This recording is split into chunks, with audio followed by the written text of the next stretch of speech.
Старинный бабушкин расклад. Давно не делали. Стучит, гремит. Ух ты, на пороге стоит. Смотрите, мои дорогие, стучит. Праздник к вам стучит. С друзьями ли, семейный ли этот праздник, но однозначно кому-то стучится в дом праздник. Гремит, а гремит какое-то решение.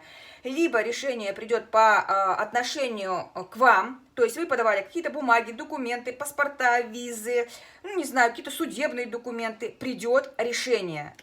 И на пороге стоит то, что вы освободитесь из какой-то клетки, из каких-то ограничений. Добавлю карту.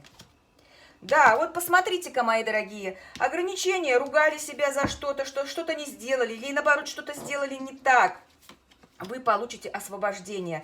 У вас наконец-то, вы примете наконец-то решение, что все, больше так не хочу, хочу по-новому, хочу делать свою жизнь красивой и счастливой. Ну что ж, мои дорогие, прекрасный расклад, мне кажется.